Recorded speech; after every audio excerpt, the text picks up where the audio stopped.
সাদা Hyundai i20 গাড়িটি, যার নম্বর প্লেটে লেখা HR26CE7674, খুবই ধীর গতিতে এগিয়ে চলছিল দিল্লির লালকেল্লার অনতি দূরে সুভাষ মার্গ ট্রাফিক সিগন্যালের দিকে। ঘড়িতে তখন সন্ধ্যা 6:52। হঠাৎ তীব্র গগনভেদী শব্দে গাড়িটিতে ঘটল বিরাট এক বিস্ফোরণ, আর সেই বিস্ফোরণের অভিঘাতে 13 জন নিরপরাধী মানুষের মৃত্যু হল। 20 জনেরও বেশি লোক গুরুতর আহত অবস্থায় হাসপাতালে ভর্তি হলেন এবং প্রায় 100 মিটার ব্যাসার্ধের এলাকার বাড়ি ঘর, রাস্তায় দাঁড়ানো অসংখ্য গাড়ি দারুণভাবে ক্ষতিগ্রস্ত হল। হ্যাঁ, এটা একটা জঙ্গি আক্রমণ এবং প্রাথমিক তদন্তে পাওয়া তথ্য অনুসারে এর যোগসূত্র পাওয়া গেছে হরিয়ানা, উত্তরপ্রদেশ, গুজরাট, দিল্লি, তেলেঙ্গানা হয়ে পাকিস্তান ও আফগানিস্তান পর্যন্ত।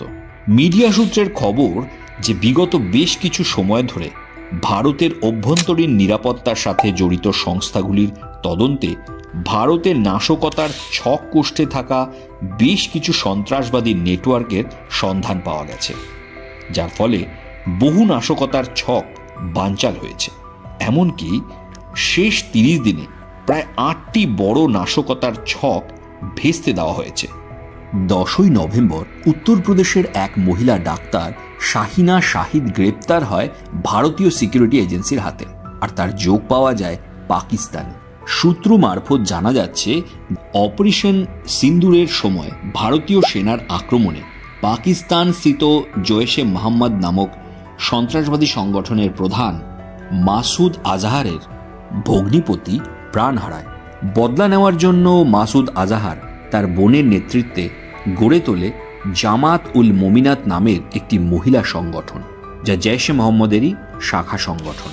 লক্ষ্য ভারতে মহিলাদের রিক্রুট করে এই সংগঠনের কাজে লাগানো এবং ভারতে অস্থিরতা তৈরি করা। আর সেই সংগঠনেরই এক ভারতীয় রিক্রুট হল ডাক্তার শাহিনা শাহিদ। এই মহিলা ডাক্তারের নামে রেজিস্টার্ড একটি সুইফট গাড়ি থেকে স্বয়ংক্রিয় রাইফেল, পিস্তল, প্রচুর কার্তুজ পাওয়া গেছে এবং জেরায় এই মহিলা ওই সংগঠনের নাশকতার ছকও কবুল করেছে। একই রকমের আরও 2টি গ্রেপ্তারি হয় হরিয়ানা থেকে। ডাক্তার মোজাম্মেল আহমেদ গানাই ও ডাক্তার আদিল মাজেদ রাথের নামের 2 জন কাশ্মীরি ডাক্তারকে জম্মু ও কাশ্মীরের পুলিশ গ্রেপ্তার করে হরিয়ানা থেকে এবং তাদের ভাড়া বাড়ি থেকে পাওয়া যায় প্রায় 358 কেজি বিস্ফোরক ও AK-47 বন্দুক। জম্মু কাশ্মীরের অনন্তনাগ জেলার গভর্নমেন্ট মেডিকেল কলেজের প্রাক্তনী আদিল আহমদ রাথেরকে 27শে অক্টোবর উত্তরপ্রদেশের সাহারানপুর থেকে গ্রেপ্তার করা হয় এবং তার লকার থেকে AK-47 বন্দুকও পাওয়া যায় এবং আদিলের স্বীকারোক্তির উপর নির্ভর করে তারই সহকর্মী ডাক্তার মোজাম্মেল সাকিলকে গ্রেপ্তার করা হয়। তাছাড়া ফরিদাবাদে তাদের নির্দিষ্ট ডেরা থেকে প্রচুর বিস্ফোরক ও আগ্নেয়াস্ত্রও উদ্ধার করা হয়। হরিয়ানা ও উত্তরপ্রদেশে যখন এই ধরনের রেড ও ধরপাকড় চলছিল, তখন অন্যদিকে গুজরাটে ATS বা অ্যান্টি টেররিস্ট স্কোয়াড আরও 3 জনকে গ্রেপ্তার করে নাশকতার ষড়যন্ত্র করার জন্য। এদের মধ্যেও আবার একজন ডাক্তার, তার নাম ডাক্তার আহমেদ মঈউদ্দিন সৈয়দ। লোকটি মূলত তেলেঙ্গানার এবং চীন থেকে ডাক্তারির ডিগ্রি করে আসা, আর অপর 2 জনের বয়স 20-র কোঠায়, নাম সুলেমান শেখ এবং সুহেল মোহাম্মদ সেলিম।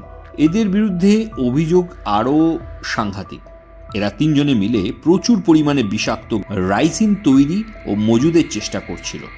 রাইসিন একটি নিষিদ্ধ বিষাক্ত পদার্থ যা ইন্টারন্যাশনাল কেমিক্যাল অ্যান্ড বায়োলজিক্যাল ওয়েপন্সের লিস্টে নিষিদ্ধ হিসাবে অন্তর্ভুক্ত আছে। জেরার মুখে এরা স্বীকার করেছে যে বহু সংখ্যক ধর্মীয় স্থানে এবং আহমেদাবাদ, দিল্লি ও লখনৌয়ের RSS এর অফিসে হামলার ছক ছিল তাদের। এদের থেকে জানতে পারা যায় যে তাদের যোগ আফগানিস্তানের খোরাসান প্রভিন্স স্থিত ISKP গোষ্ঠীর সাথে। এই গোষ্ঠীকে নিয়ন্ত্রণ ও চালনা করে পাকিস্তানি ISI। খুবই কম সময়ে ঘটে যাওয়া এতগুলো গ্রেপ্তারির ফলে সন্ত্রাসবাদী নেটওয়ার্ক পর্যুদস্ত হয়েছে, অন্তত বর্তমান সময়ে তো বটেই।